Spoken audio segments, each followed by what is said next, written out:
Okay, I'm just going to take Patch out for a walk and take you on a journey for a podcast about overcoming jealousy. And so in this podcast, excuse the wind, what I'd like to talk through is some of the kind of human experiences we have about jealousy, and then also what are the things that we can do, what are the perceptions even that we can consider, and the kind of energetic aspects to some of these human emotions.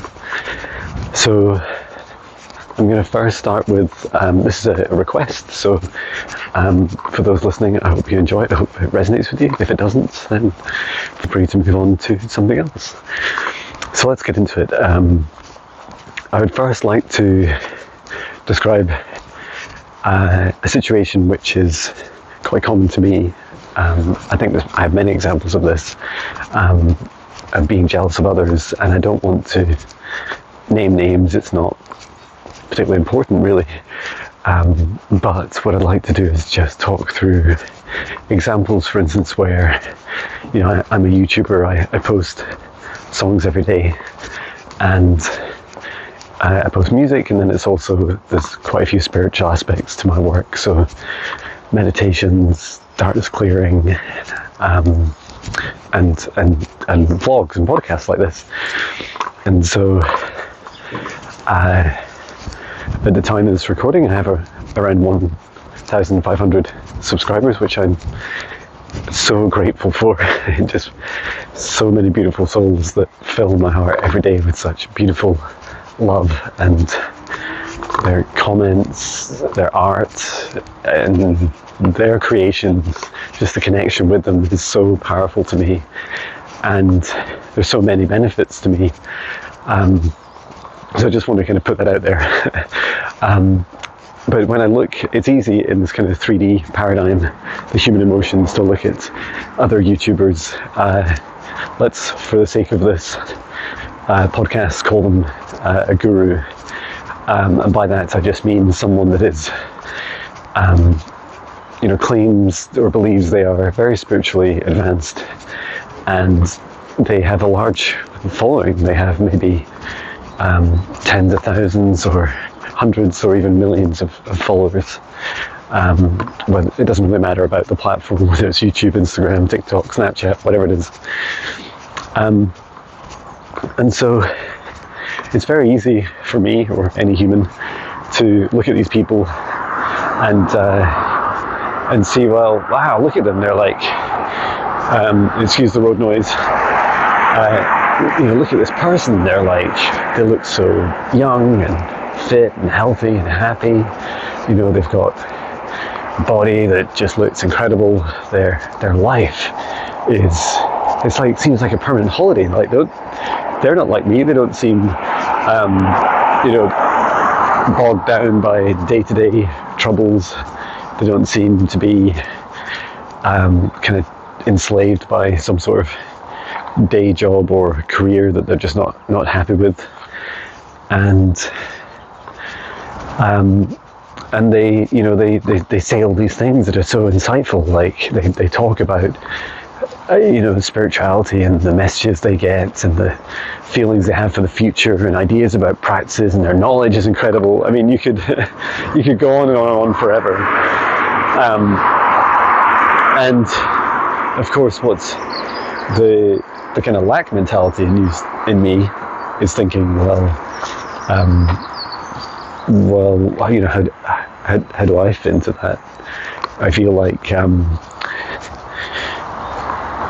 you feel like, well, my body's not in that great shape, and I'm not as young as them, and they seem to know so much, and I'm learning so much from them.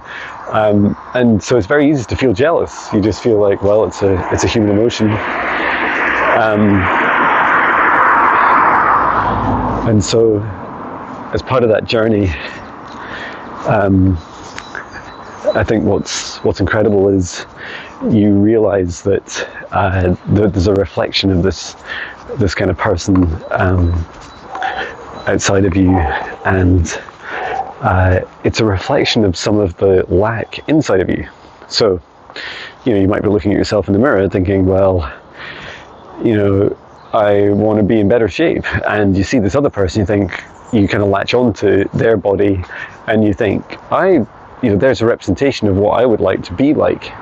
And so it's like a reflection of, like a literal reflection of the future version of yourself or the present version of yourself that you would like.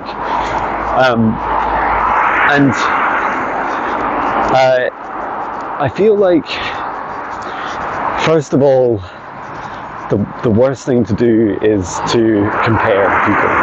So we're all on such unique journeys. Like, each and every one of us has a unique soul journey, life journey, and they are infinitely variant. In fact, even our own lives have infinite variation in them, and many, maybe infinite timelines that are, that run in parallel.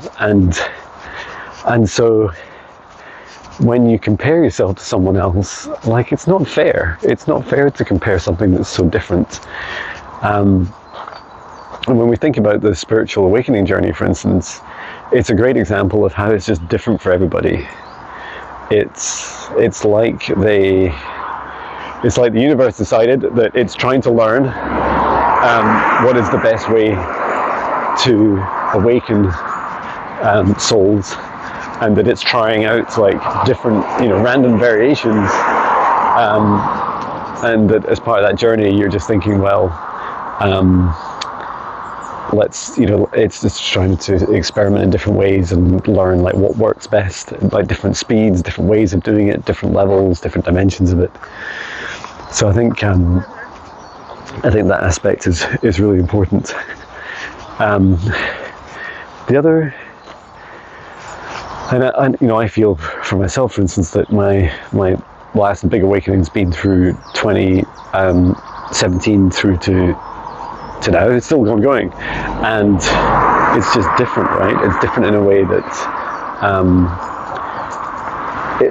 for me, I feel like maybe compared to others, some people are kind of born awake and never really go to sleep at any point, if you like, and then so they don't wake up again, they're just always awake. And then there's people like me, I guess I've been through periods of awakening and then kind of dimming my light again.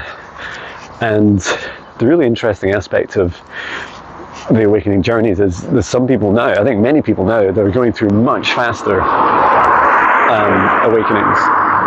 So yeah, the comparison is just pointless. And I think the other aspect of it is that there's our lives. I certainly feel, I resonate with the journey of incarnation, reincarnation, and so your kind of spiritual growth is similar to that as well. It's like you go through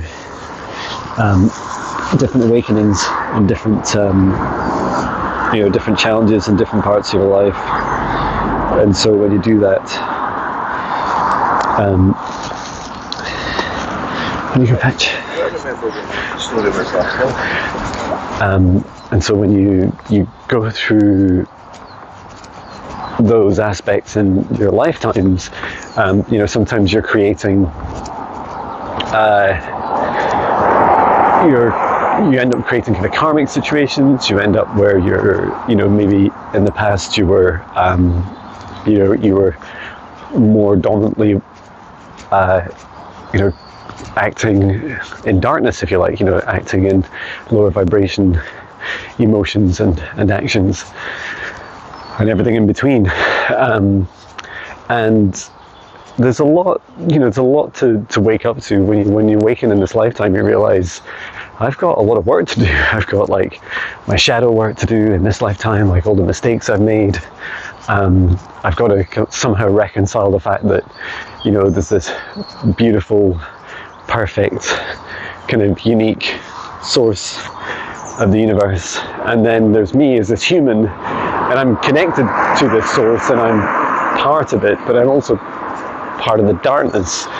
And if you don't do your shadow work and you don't acknowledge the darker aspects of you, and they resonate they still exist in this lifetime. If you only focus on the light, you're not doing your shadow work. And so what happens is you just end up in a situation where your darkness manifests in unexpected ways. And so a big thing for me in my life, is being open and honest about my darkness and my lower vibrations. As I've discussed in other podcasts, but I'd just repeat them for sake of this podcast. If you haven't heard me before, I would consider my kind of lower vibration emotions and actions things like I'm still on a journey of recovering from moving out of greed. I still have a house, a holiday house, like a big mortgage. I work a day job. It's like I feel a sense of lack, like that I need to keep working this day job to keep looking after my family. And I kind of, because that just sometimes I feel like enslaved by that. I feel enslaved by that kind of money trap and the greed of wanting lots of physical material things in my life. And I know deep down I just don't need them. And so I'm busy making plans to pay off my mortgage, downsize our house. I'm looking at options like maybe we'd buy land and camp on it and just have our small holiday house. And there's lots of ways of coming out of that. I also suffer from, or should I say, because words are magic, but be careful with my words, I'm also on the journey of recovering from lack, of worrying about whether I have enough YouTube subscribers, or will my music or any other aspect of my more spiritual work will ever make any money. And I'm just starting to feel now that that's less of a worry, really. I just feel every day that I'm getting happier and happier and more grateful for what I have. So yeah, if we go back to jealousy, I feel that dealing with lack is a good start. Look at when you're jealous of something, it's a reflection of the inside of you, and a belief, whether it's conscious or unconscious, there's a belief that it's something you don't have, and that it's not something that you could create or create as fast as you would like. So for instance, if you have a friend that's like super rich, and you're looking at them thinking, well, you're about the same age as me, and how come you're so rich and I'm not? It's very easy to kind of feel that lack, but everyone's on their own unique human journey and their spiritual journey, and so it's important to look at them as a reflection of what you can be. Look at the aspects of them that inspire you, and send them love and respect for that. Show them that with your thoughts and your feelings that you care deeply about them, and that you are so happy and proud of them. And remember, there is enough on this planet, every resource for every living thing's need, but there's not enough for everyone's greed. And this life is not a competition. So yeah, that's one way of dealing with the kind of lack side of it. I think the other side is, if you're in a relationship and you feel jealousy for interactions that your partner has with others, I think that's, again, you can look at that, first in the kind of position of lack and say, well, how does that reflect on me? Like, what is the interaction that they have with someone else that I feel that they are missing with me, and that I'm not expressing in myself? And I don't know, one thing from one example in my life is my wife, who's such an amazing soul. She still, like many people, still drinks alcohol from time to time, and she'll do that, when she meets up with her friends. And of course, I'm absolutely fine with it. I'm not jealous of their kind of friendships and interactions. I think it's beautiful to have friends, especially following the lockdowns and, you know, in this physical world to be connected with such, and they're such amazing friends. But I know that I can't have that connection with her in that way because I don't drink. And so then the other aspect of it is I'm just trying to think of, do I feel jealous about it? Maybe there is an aspect that I do. I think I would love to be able to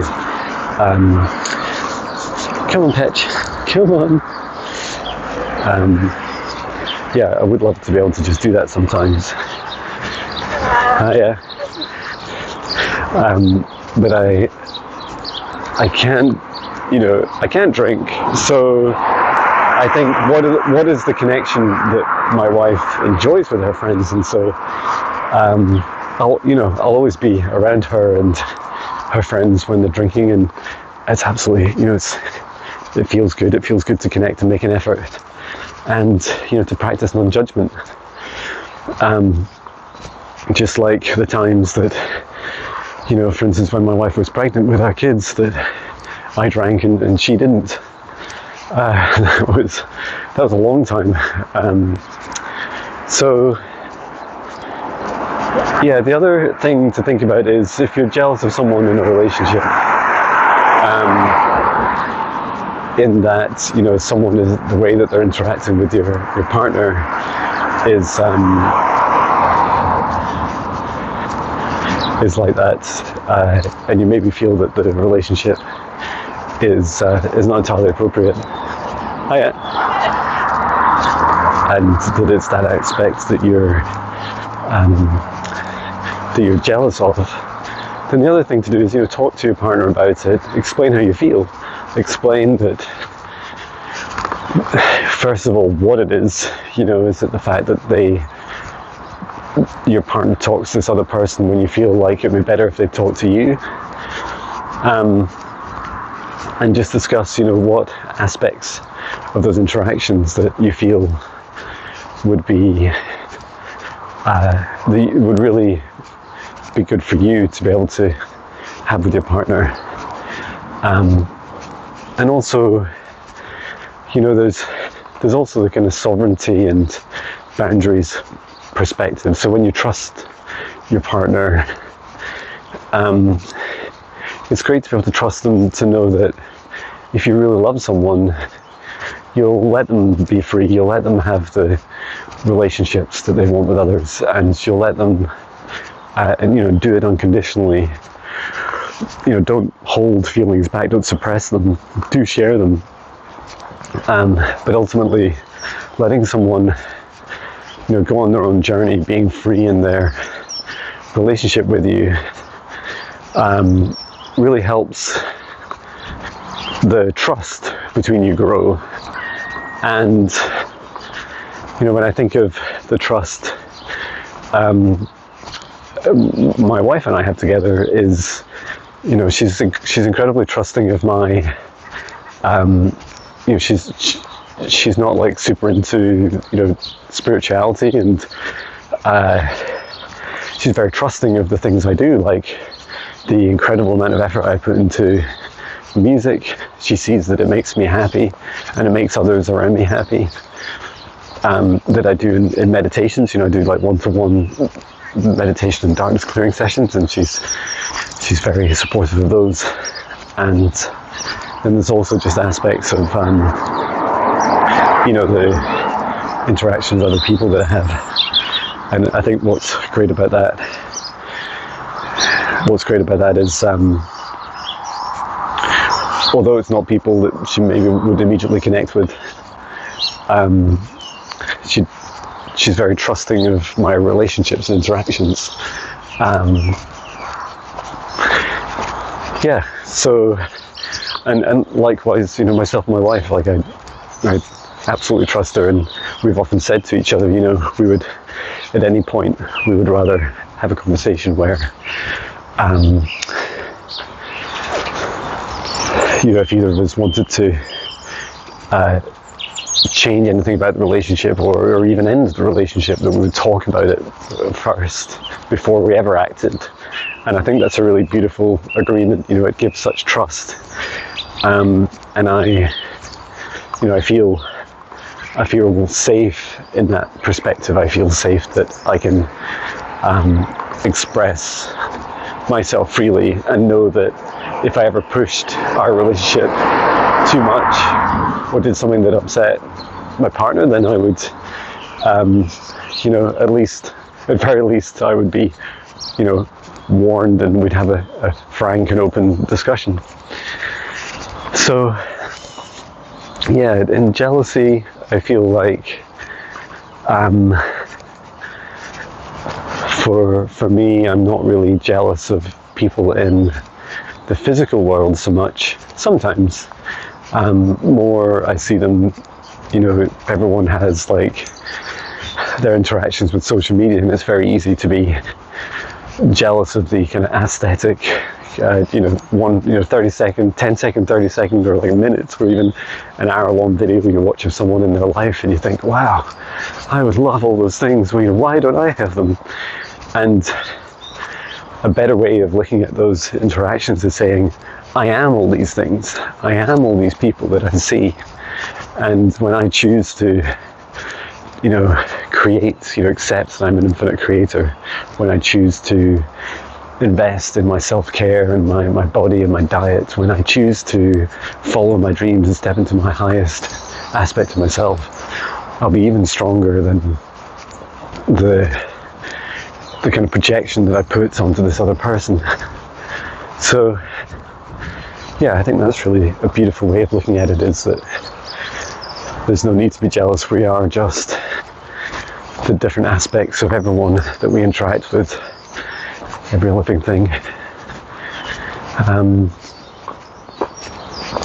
And so next time you're watching someone, or you're having an interaction with someone, remember that whatever it is that this other person is doing